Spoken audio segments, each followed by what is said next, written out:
Welcome back to Love's Revolution, the podcast where we talk about matters affecting society today. I'm your host, Kunal, and today we're asking a big question. Are central bank digital currencies a threat to human freedom? Central bank digital currencies, CBDCs for short, are being explored by governments and central banks all over the world. Think of a CBD like digital cash, but issued and controlled directly by the central bank. Sounds simple, right? But here's the thing. CBDCs aren't just a technical upgrade to how we pay for things. They could fundamentally change the relationship between people and the state, and not necessarily for the better. Let's break it down. On the surface, CBDCs seem to offer some clear benefits. They could make transactions faster, reduce fraud, help central banks fight inflation, and even boost financial inclusion by making it easier for people without bank accounts to access digital money. Governments say CBDCs are just digital versions of cash. Nothing to worry about. But here's the key difference. Cash is anonymous. CBDCs are programmable and traceable. That's where the real risks begin. With CBDCs, every transaction could be tracked by the central bank in real time. That means no more private purchases, no more donating anonymously.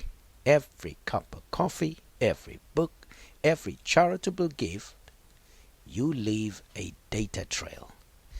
Now imagine this system in the hands of a government that decides certain purchases are undesirable. Could they restrict what you buy or where you spend?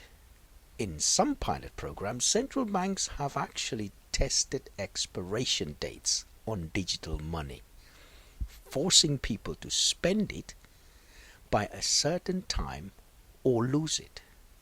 That's not money management. That's behavior control.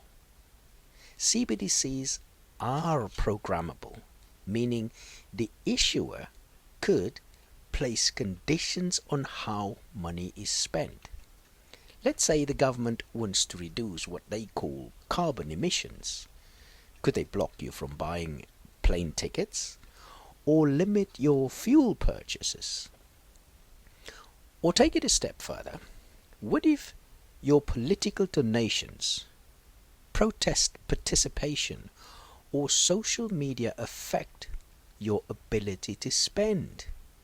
That's not science fiction. It's a social credit style system made possible by programmable digital currency.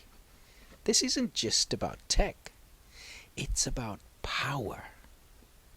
Some argue central bank digital currencies can promote inclusion by offering state-backed digital wallets.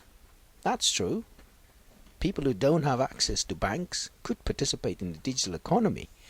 But if everyone is forced into a government-controlled payment system, it could also mean financial dependence on the state. And what happens when access to that system becomes conditional? Frozen accounts, denied services, or discriminatory access becomes tools of control, just like in authoritarian regimes. CBDCs are not inherently evil, some would like to think, but the way they are designed and the powers they grant must be carefully scrutinized. Freedom requires more than just access to money. It requires private, permissionless access to money.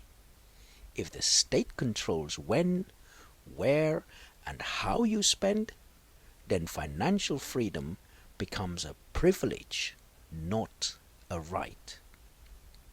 As we move towards an increasingly digital future, we must ask ourselves, do we want money to be a tool of freedom or of surveillance?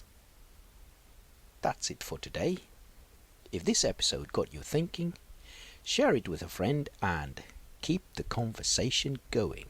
Until next time, stay informed and stay free.